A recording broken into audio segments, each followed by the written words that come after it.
محمد.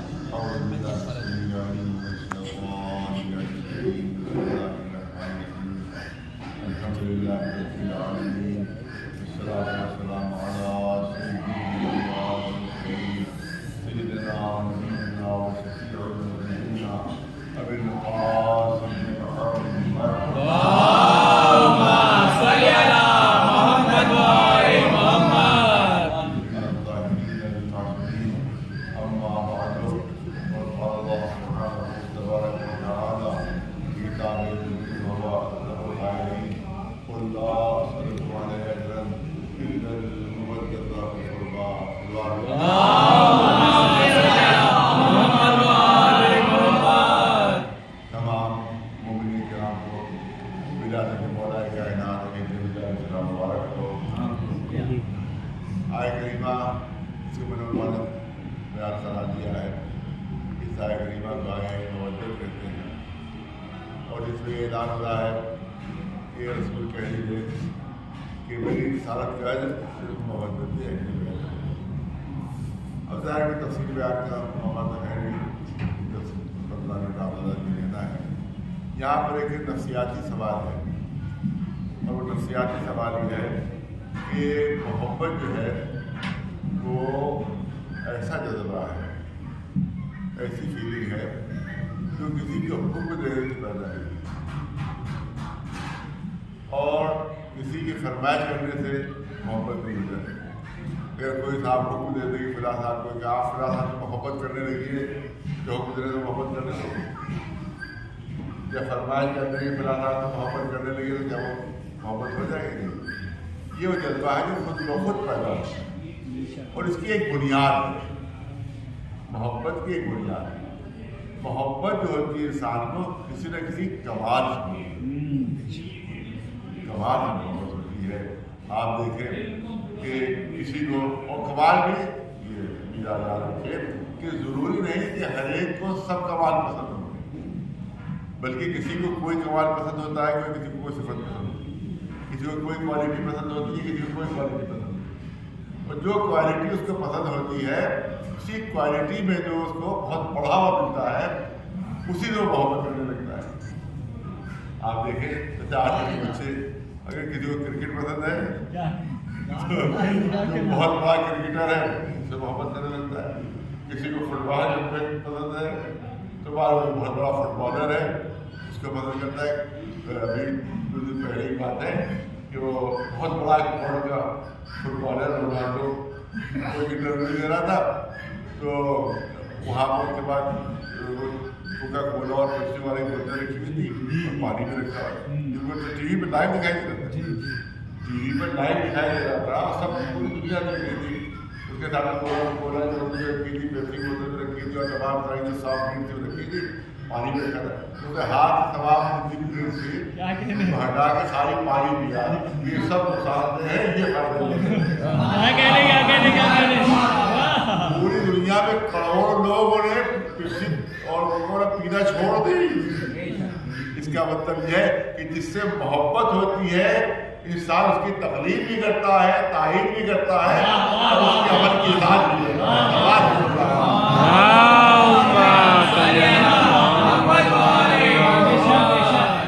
جو اب کسی کو سارے بچے ہیں کسی کو اگر کوئی اور کھیل پسند ہے تو اس میں جو ٹاپ کلاس ہوگا وہ جو ہے وہ اس کو پسند کرے گا. لیکن جو سنجیدہ لوگ ہیں، جو لوگ ہیں، کسی کو علم پسند ہے، کسی کو علم پسند ہے، کسی کو شجاعت پسند ہے، کسی کو سخاوت پسند ہے، کسی کو خطابت پسند ہے، کسی کو کوئی کمال پسند ہے، کسی کو کوئی کمال پسند ہے. لہٰذا جس کو جو بھی کمال پسند ہوتا ہے، جو بھی صفت، جو بھی کوالٹی پسند ہوتی ہے، اس پہ جو معراج کمال کا فائد ہوتا ہے وہی اس کا مرکز محبت بن جاتا ہے. کسی کو علم پسند ہے تو عالموں سے محبت کرتا ہے. کسی کو فرض کیجیے کہ سخاوت پسند ہے تو بڑے بڑے سفیر اور گزرے اس سے محبت کرتا ہے. کسی کو فرض بہادری پسند ہے تو بڑے بڑے جو بہادر گزرے ہیں وہ اس سے محبت کرتا ہے. اور جن سے محبت کرتا ہے انہی کی تصویریں گھر میں لگی ہوتی ہیں. اب تو مجھے بھی یاد میں گزرتا نہیں ہوتا. بہت پہلے مرتبے میں چوک سے گزرتا تھا, ایک دکان تھی جس میں دنیا بھر کے پہلوانوں کی تصویریں لگی ہوئی تھی. اب پتہ نہیں وہ دکان ہے نہیں ہے, کیونکہ میرا بہت دن تو ادھر جانا نہیں ہوا. اور وہ پوری دکان میں پہلوانوں کی تصویریں لگی ہوئی تھی.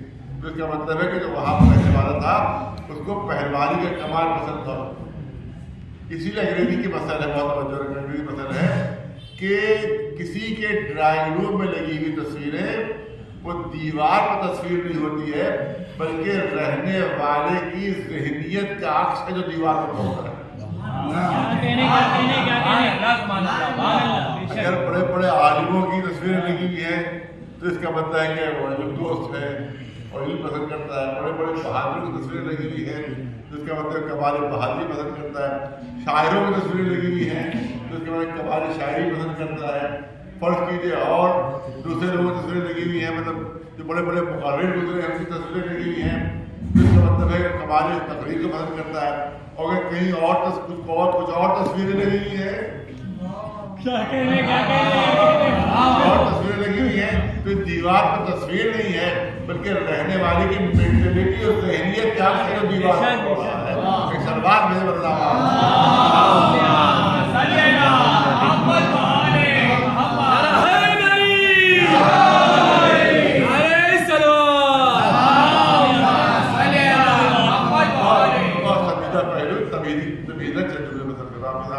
تو اس کا مطلب ہے کہ کسی کو کوئی کوالٹی پسند ہوتی ہے, کسی کو کوئی صفت پسند ہوتا ہے, کوئی کسی کو وہ کوئی کمال پسند ہوتا ہے, اور جو کمال سے پسند ہے, جو کوالٹی پسند ہے, اسی میں اگر کوئی بہت بڑے درجے میں پہنچ جاتا ہے تو انسان اسی سے محبت کرنے لگتا ہے. میرا کسی کو علم پسند ہے تو کسی کو حلم پسند ہے, تو کسی کو زہد پسند ہے, تو کسی کو شاعری پسند ہے, تو کسی کو تقریر پسند ہے, تو کسی کو سخاوت پسند ہے, کسی کو کوئی کمال پسند, کسی کو کوئی کمال پسند. یہ ہے انسان کی فطرت. پالنے والے تو حکم دے رہا ہے کہ سب کے سب مل کر اہل بیت سے محبت کریں, سب کے سب رسول اللہ کے خاندان والوں سے مل کے محبت کریں. اور محبت ہوتی ہے کمال سے, محبت ہوتی ہے کمال سے, اور ضروری نہیں کہ ہر ایک کو سب کمال پسند ہو. کسی کو کوئی کمال پسند ہے, کسی کو کوئی کوالٹی پسند ہے, کسی کو کوئی کوالٹی پسند ہے. کیسے ممکن ہے کہ کروڑوں لوگ مل کر 14 کی مختصر سی جماعت سے محبت کرنے لگے؟ نہیں, بہت سنجیدہ پہلو ہے. 14 ہی لوگ تو ہیں, 11 معصومین ہیں, رسول اللہ ملا کر اہل بیت ملا کر کل 14 لوگ ہیں, اور کروڑوں لوگوں کو حکم دیا جا رہا ہے کہ سب کے سب مل کر اس سے محبت کریں. پالنے والے کیسے محبت ہو جائے؟ محبت ہوتی ہے کمال سے, اور کسی کو کوئی کمال پسند ہے, کسی کو کوئی کمال پسند ہے, سب مل کر ان کو کیسے محبت کریں, اس سے ان کو اپنا محبوب کیسے بنا لیں. تو اللہ کی طرف سے آواز آئے گی کہ ہم نے معمولی لوگوں سے محبت کا حکم نہیں دیا ہے, محبت کا حکم دیا ہے, ہم نے اس سے محبت کا حکم دیا ہے. تمہیں کوئی کمال پسند ہو, کسی اور دروازے پر جانے کی ضرورت ہی نہیں ہے. ہر کمال اپنے معراج کمال میں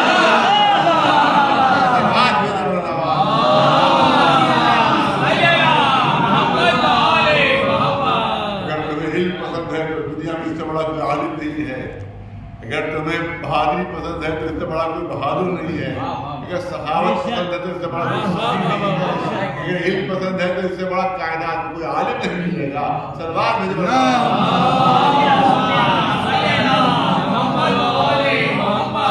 جلدی 2-3 مثالیں آپ کے سامنے پیش کرنا چاہتا ہوں. دیکھیے, ایک شخص گزرا ہے, اس کا نام ہے حاتم. وہ بہت دیالو تھا, بہت بانٹنے والا تھا, غریبوں کی بہت مدد کرتا تھا. وہ لیجنڈری جس کو فگر کہا جاتا ہے, وہ آج بھی مشہور معلوم ہے. اس کو حاتم کہتے تھے. بہت بات آج سے کئی صدیوں پہلے گزرا, کئی 100 سال پہلے. تو اس نے کیا کیا تھا کہ اس نے اپنے بہت دولت مند تھا, بہت پیسے والا تھا. اس نے اپنے جو محل تھا اس کے 40 دروازے بنائے تھے. 40 دروازے بنائے تھے, اور ایک فقیر, ایک مانگنے والا ایک دروازے پر آتا تھا, اس سے دیتا تھا. دوسرے دروازے پہ آتا تھا, اس سے دیتا تھا. تیسرے دروازے پہ آتا تھا, اس سے دیتا تھا. یہاں تک کہ ایک مانگنے والا 40 دروازوں پر آ کر مانگتا تھا, اور ہر دروازے سے ادھر لیتا تھا. یعنی مانگنے والا ایک تھا, گھر ایک تھا, بانٹنے والا ایک تھا, صرف دروازے بدل رہے تھے اور سب کو دیتا تھا. یہ نہیں کہتا تھا کہ تم 10 دروازوں سے آ چکے ہو اسی گھر کے, اب 11ویں دروازے میں کیوں آ جاؤ, وہاں بھی دیتا تھا. یہاں تک کہ 39ویں دروازے پر آ گئے, اگر کوئی 40ویں دروازے پر آیا تو کوئی نہیں کہتا تھا کہ بھائی اسی گھر کے 39 دروازوں سے تم لے چکے ہو, اب یہ تم 40ویں دروازے پہ کیوں آئے ہو. ایک فقیر کو اپنے گھر کے 40 دروازوں سے دیا کرتا تھا. اب مولا علی کے سامنے ذکر ہو رہا ہے, لوگ حاتم کی تعریف کر رہے ہیں, حاتم کی تعریف کر رہے ہیں. ارے اتنا بڑا سخی تھا, اتنا بڑا بانٹنے والا تھا, اتنا بڑا غریبوں کو دینے والا تھا کہ اس نے اپنے محل کے اس نے 40 دروازے بنائے تھے اور 40 دروازوں سے ایک مانگنے والے کو, ایک فقیر کو دیتا تھا. تعریفیں ہو رہی تھی. مولا علی نے واقعہ سنا. اب سنیے آپ, مولا علی نے کہا کہ تم حاتم کی تعریف کر رہے ہو یا برائی کر رہے ہو؟ تم حاتم کی تعریف, مولا حضرت علی نے پوچھا, ان لوگوں نے یہ واقعہ بیان کیا حاتم کا, کہ تم حاتم کی تعریف کر رہے ہو یا اس کی برائی کر رہے ہو؟ یعنی اس میں برائی کا کون سا پہلو؟ ارے ایک گھر کے اس نے 40 دروازے بنائے تھے اور ایک فقیر کو 40 دروازوں سے دیا کرتا تھا. اس سے بڑی سخاوت اور کیا ہو سکتی ہے؟ اس سے بڑا اور بانٹنا کیا ہو سکتا ہے؟ اب یاد رکھیے کہ اگر کسی کو واقعہ معلوم نہ ہو, میرا چہرے نہیں بھی پڑھ دے کہ اگر کسی کو واقعہ معلوم نہ ہو پورا کہ مولا علی نے کیا کہا تھا, اگر معلوم نہ ہو, اس کے سامنے آپ کہیے کہ حاتم جو تھا وہ دنیا کا سب سے بڑا بانٹنے والا فقیروں کو, اس نے اپنے محل کے 40 دروازے بنائے تھے اور ایک محل کے 40 دروازوں سے ایک فقیر کو دیا کرتا تھا. اس میں کوئی برائی کا پہلو ہے؟ اس میں کوئی مذمت کا, اس میں کوئی خرابی کا ہوتا ہے؟ اس سے بڑا سخی کیسا ہوگا, اس سے بڑا بانٹنے والا کیسا ہوگا؟ مگر مولا علی نے فرمایا کہ تم حاتم کی تعریف نہیں کر رہے ہو, اس کی مذمت کر رہے ہو. بہت توجہ ہے, عجیب چیز ہے. تم حاتم کی تعریف نہیں کر رہے ہو, اس کی مذمت برائی کر رہے ہو. حیرت سے کہا, یا علی اس میں کون سی برائی ہے, اس میں برائی کا کون سا پہلو ہے, اس میں کون سی مذمت ہے؟ ایک گھر کے 40 دروازے بنائے تھے اس نے اور ایک فقیر کو 40 دروازوں سے بانٹتا تھا. مولا علی نے کہا تم حاتم کی تعریف نہیں کر رہے ہو, اس کی مذمت کر رہے ہو. ارے کسی مانگنے والے کو در در بھٹکانا تعریف ہے. ارے فقیر کو ایک در سے دوسرے دروازے پر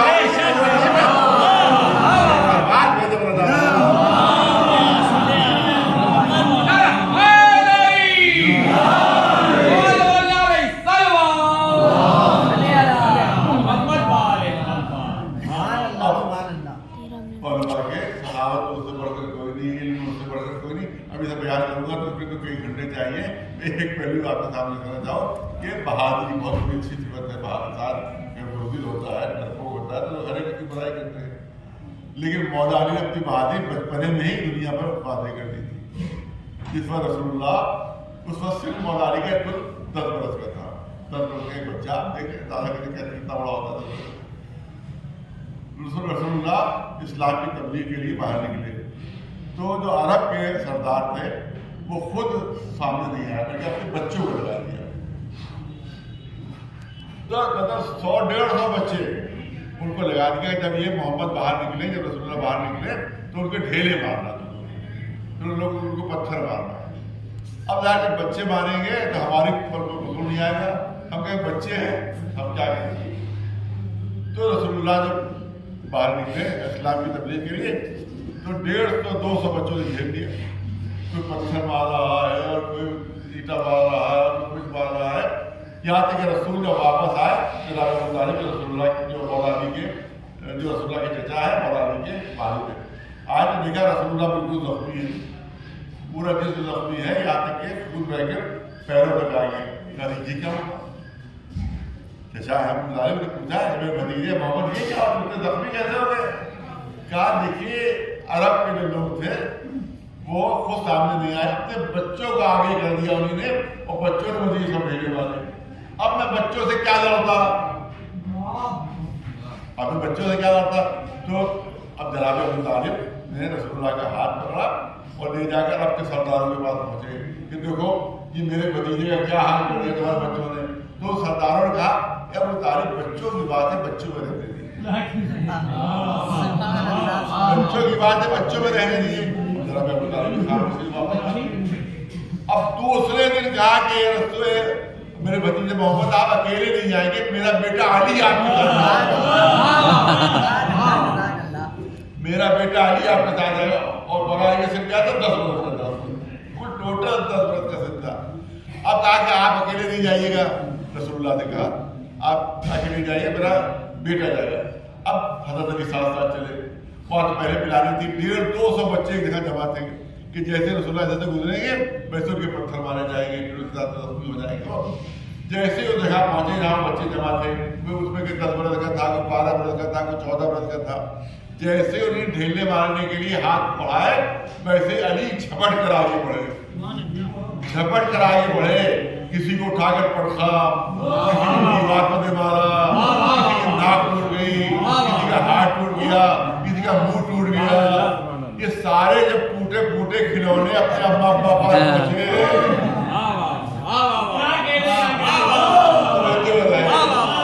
تو سب گھبرا گئے. یہ سب کیا ہوا؟ تو کس نے مارا؟ کہ ابو طالب کے بیٹے علی نے مارا ہے، ابو طالب کے بیٹے علی نے مارا ہے، ابو طالب کے بیٹے علی نے مارا ہے. اور اس کے بعد اب وہ سردار اپنے اپنے بچوں کو لے کر ابو طالب پاس پہنچے، کہا کہ دیکھو ابو طالب تمہارے بیٹے علی نے کتنا مارا ہے. اب وہی جواب جناب ابو طالب نے کہا ارے بچوں کی بات ہے، بچوں کی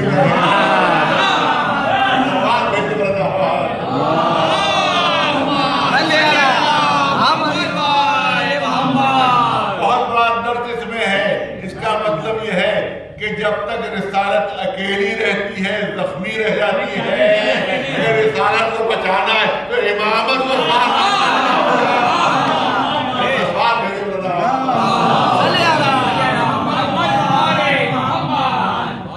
بس بات میں مکمل کرنا چاہتا ہوں. آپ دیکھیں اب دیکھیے مولا علی کی بہادری کا ذکر آ گیا. 5 منٹ اور لینا ہے کہ 2 ہسٹورین ہیں، 2 بہت بڑے عالم ہیں. ایک علامہ شیخ مفید ہے جو ہمارے فرقے کے بہت بڑے عالم ہیں، اور ایک ابو الحدید معتزلی ہیں جو اہل سنت فرقے کے بہت بڑے عالم ہیں. انہوں نے مولا علی کی بہادری کے لیے 2 باتیں لکھی ہیں جو آپ کے سامنے پیش کرنا چاہتا ہوں، اور 5-7 منٹ میں انشاءاللہ بات مکمل کریں گے.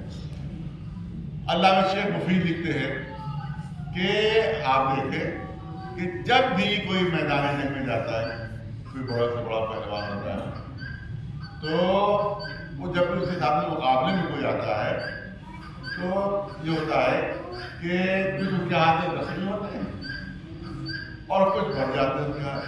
آپ دیکھیں جب جنگیں وغیرہ جو ہوتی ہیں، ابھی جیسے فلسطین کی بات جنگ ہو رہی ہے وہاں، تو آپ سنتے ہو گئے کہ 10,000 مرے اور 40,000 زخمی ہوئے.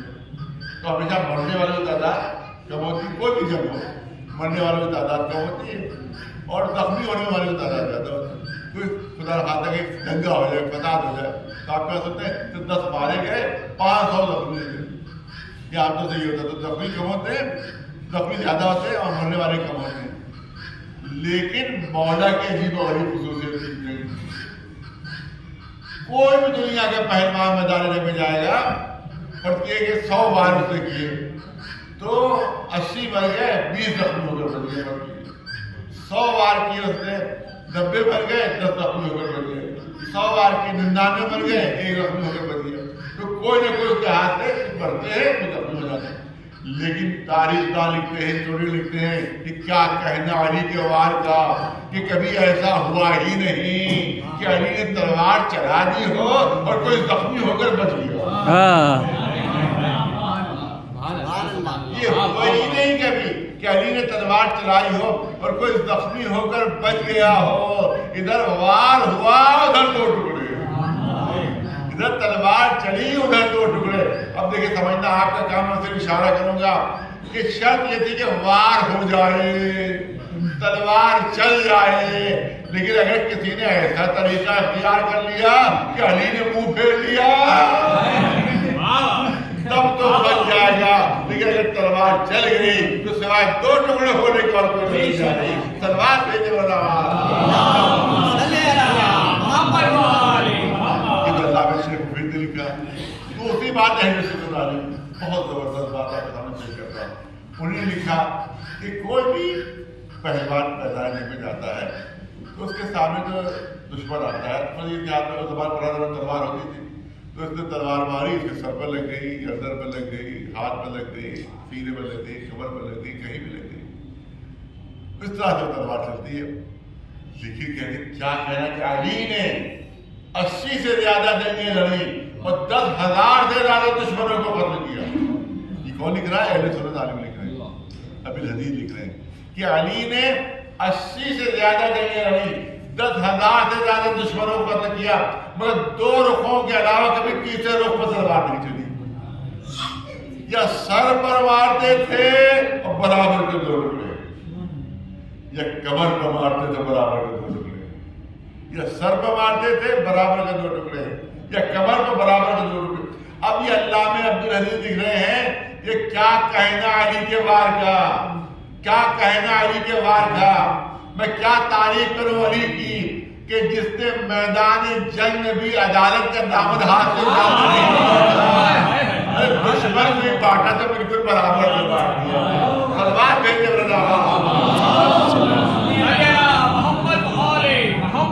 اگر دونوں ٹکڑوں کو ترازو میں تولا جاتا تو دونوں کے وزن میں 1 تولے کا فرق نہیں کرتا۔ اب سنیے تاریخی واقعہ، آج تقریباً 80-90 سال پہلے کا واقعہ ہے۔ عراق میں نجف میں ایک دشمن اہل بیت تھا، اس نے کہا تم نے خواہ اس سے مشہور کر رکھے ہیں، واقعات مشہور کر رکھے ہیں کہ اگر روزے میں کوئی نجس ہو کر جائے گا تو اس طرح سے وہ سزا ملے گی، یہ سزا ملے گی، وہ سزا ملے گی۔ یہ سب تم نے جھوٹ پھیلا رکھا ہے۔ میں دیکھو عالم اجازت میں جاؤں گا اور مجھے کچھ بھی نہیں ہوگا۔ اس مولا علی کے چاہنے والے نے منع کیا ہے کہ دیکھو ایسی حرکت نہ کرنا، نجس حالت میں تم روزے کے اندر نہ جانا۔ کہا نہیں تو میں تمہارے جھوٹ ثابت کرنا چاہتا ہوں شیعوں کا، یہ صاحب کچھ بھی نہیں ہوگا اور میں جا کے دکھا دوں اور تمہارا جھوٹ شیعوں کا جھوٹ کھل جائے گا۔ اس نے منع کیا، میں وہ نہیں مانا۔ اس کے بعد معذلہ عالم نجاست میں وہ شہر کے اندر داخل ہو کے نجف تھا مولا علی کے روزے میں، دیکھو میرا کچھ بھی نہیں ہوا، کچھ بھی نہیں ہوا۔ اس کے بعد پھر وہ اور آگے آیا جو رواق بنے ہوتے چاروں طرف، اس کے اندر آ گیا وہ جو دارات بنے ہوئے ہیں اندر، وہ آگے کہا دیکھو بھائی یہاں پر آگے ہمیں کچھ نہیں ہوا۔ وہ منع کر رہا ہے تو کہا نہ جاؤ نہ جاؤ، آگے نہ بڑھو، میں تمہیں ہوشیار کر رہا ہوں، آگے نہ بڑھو۔ کہ نہیں دیکھو مجھے کچھ بھی نہیں آیا، یہاں تک کہ قبے کے نیچے آ گیا، جو گنبد بنا تھا روزے کا اس کے نیچے آ گیا۔ کہ دیکھو میں تو گنبد کے نیچے آ گیا، مجھے کچھ نہیں ہوا۔ اس کے بعد کہتا ہے جب زری کے قریب پہنچا ہے تو زری میں زور سے آواز ہوئی، ایک تڑاکا ہوا اور 2 انگلیاں باہر نکلی، 2 انگلیاں باہر نکلی۔ جو دشمن علی تھا اس کی کمر دونوں انگلیوں کے درمیان آ گئی، اس کی کمر دونوں انگلیوں کے درمیان آ گئی۔ اب جو دونوں انگلیاں آپس میں ملی تو آدھا دھڑ ادھر آدھا دھڑ ادھر، ایک تلوار پہ جب لگا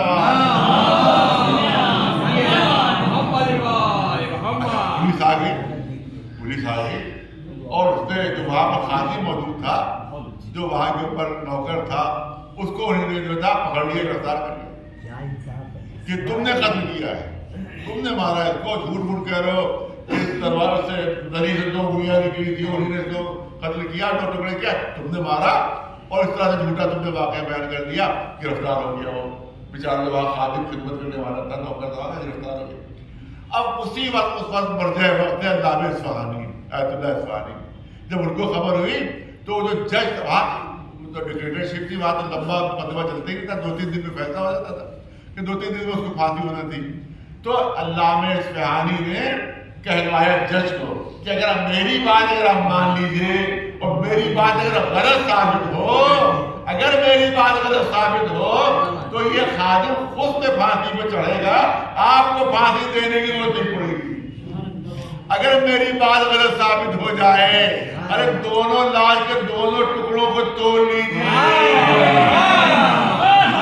دونوں کے وزن میں ایک رسی کا فرق ملے تو سمجھ لیجیے کہ خادم نے مارا ہے، اور دونوں کا وزن بالکل برابر ہو تو سمجھ لیجیے علی کا وار تھا، یہ مارا گیا، اور جب دونوں ٹکڑے توڑے گئے تو دونوں کا وزن بالکل برابر نکلا۔ ایک سلوات دے دے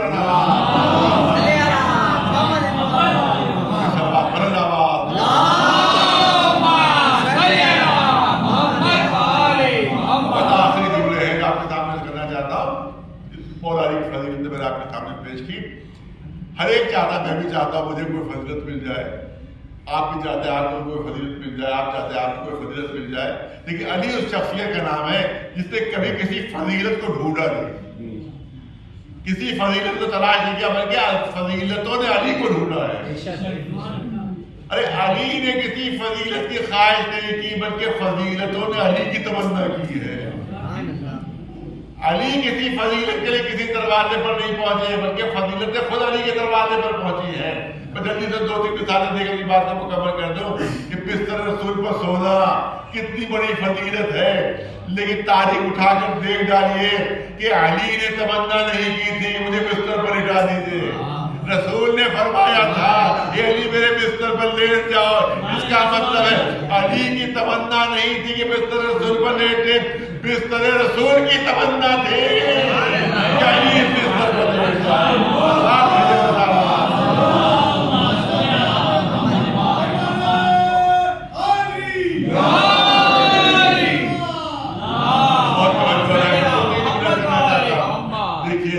کعبے میں پیدا ہونا جس کے لیے ہم لوگ یہاں جمع ہوئے جس کی فضیلت ہے، کعبے میں پیدا ہونا کتنی بڑی فضیلت ہے، جوف کعبہ میں، وسط کعبہ میں، کعبے کے درمیان پیدا ہونا ایسی فضیلت ہے جو کائنات میں کبھی کسی کو ملی ہے نہ قیامت تک ملے گی، مگر مجھے کہنے کا حق حاصل ہے کہ علی کی تمنا نہ تھی کہ کعبے میں پیدا ہو۔ عجیب جملے ہیں، عجیب جملے ہیں کہ علی کی تمنا نہ تھی کہ علی کعبے میں پیدا ہو، کیونکہ اگر علی کی تمنا ہوتی تو فاطمہ بنت اسد اس دروازے سے داخل ہوتی جس سے سب داخل ہوتے تھے، اور علی کی پیدائش کعبے میں ہو جاتی تو کوئی کہہ سکتا تھا کہ علی کی تمنا تھی کہ کعبے میں پیدا ہو، لیکن اس دروازے کا بند رہنا اور کعبے میں نیا در کھلنا اس بات کی دلیل ہے علی کی تمنا نہ تھی، کعبے کی تمنا تھی کہ علی کعبے میں ایک سلوات میں اور بتا آخری جملہ کرنا چاہتا ہوں، کہا جاتا ہے، اعتراض کیا جاتا ہے ارے صاحب یہ کیا آسمان سے علی کے لیے تلوار اتری، آسمان سے علی کے لیے تلوار اتری، تو صاحب یہ تو بات ہم نہیں مان سکتے۔ یہاں پر میں آپ کے سامنے رکھنا چاہتا ہوں کہ ایک واقعہ ہے کہ بدر کا، کہ ایک بہت بڑے ابو دجالہ انصاری بہت بڑے صحابی تھے کہ آپ کی تلوار ٹوٹی اور وہ رسول اللہ کی خدمت پہنچے گئے، اللہ رسول مجھے آپ کی تلوار ٹوٹ گئی، تو تمام تاریخ میں درج ہے رسول اللہ نے زمین سے لکڑی اٹھائی، کھجور کی لکڑی اٹھا کر اب جو ہاتھ کو گھمایا ہے تو ہاتھ کی گردش رکی تو لکڑی کی بجائے تلوار تھی، رسول اللہ نے وہ دجالہ کو تلوار دے دی کہ جاؤ اور اس تلوار سے لڑو۔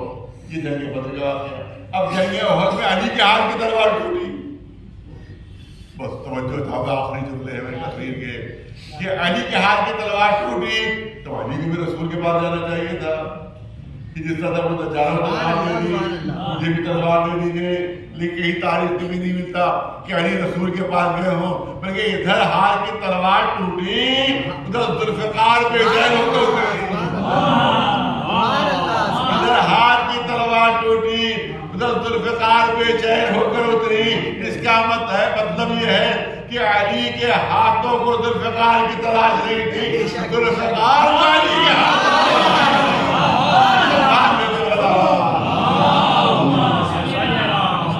آخری جملے سن لیجیے، وہی میں نے کہا جائے، اعتراض کیا جاتا ہے ارے صاحب یہ کیسے عقیدے آپ کے آسمان سے تلوار آئی، آسمان سے تلوار آئی، کیا آسمان کو کوئی تلواریں بنانے کا کارخانہ ہے؟ کیا آسمان میں کوئی تلواریں بنانے کا کارخانہ ہے کہ صاحب اشیاء کہتے ہیں آسمان سے تلوار آ گئی کے لیے؟ چلیے ہم نے مان لیا کہ آسمان میں کوئی تلواریں بنانے کا کارخانہ نہیں ہے، مگر مجھے یہ بتائیں قرآن میں موجود ہے کہ بنی اسرائیل کے لیے آسمان سے بھنے پرندے آتے تھے۔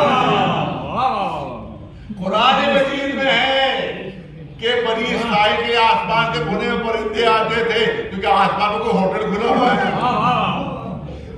مجھے بتایا تھا کہ آسمان پر کوئی ہوٹل کھلا ہوا ہے کہ جہاں سے اللہ میاں جو ہے وہ بھنے ہوئے مرغے اور پرندے بھیج دیتے تھے۔ قرآن میں موجود ہے جناب اسماعیل کے لیے آسمان سے بھیڑا آیا تھا، بھیڑا آیا تھا، تو کیا آسمان میں کوئی بھیڑوں کی نرسری ہے کہ جہاں سے اللہ نے وہ بھیڑا بھیج دیا؟ تو بس سن لیجیے آخری جملے کہ جہاں پر وہ ہوٹل ہے کہ جہاں سے بھنے ہوئے مرغے آتے تھے، جہاں پر وہ نرسری ہے کہ جہاں سے بھیڑا آیا تھا، اسی کے برابر میں ایک تلواریں بنانے کا کارخانہ تو جلدی سے جا کے دیکھو۔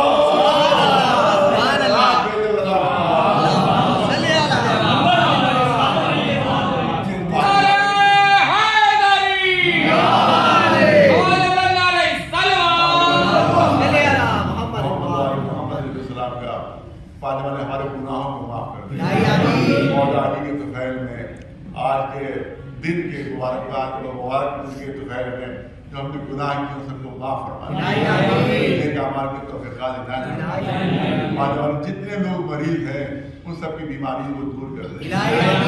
کوئی اولاد ہے تو اس کو اولاد دے دیں، جو حج و زیارت کا متمنی ہے اس کو حج و زیارت جو ہے اس کی زیارت ہے عطا فرما دے۔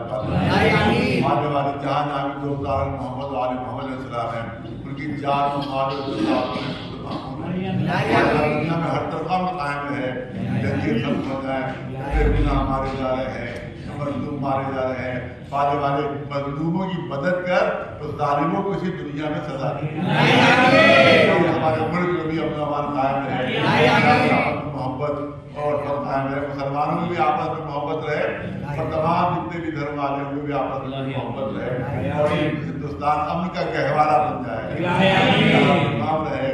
پالنے والے ہمارے آخری امام کے ظہور میں تعجیل فرما اور ہم کو اپنے غلاموں جانکار میں شمار فرما۔ بسم اللہ الرحمن الرحیم، ان اللہ وملائکتہ یصلون علی النبی یا ایھا الذین آمنوا صلوا علیہ وسلموا تسلیما۔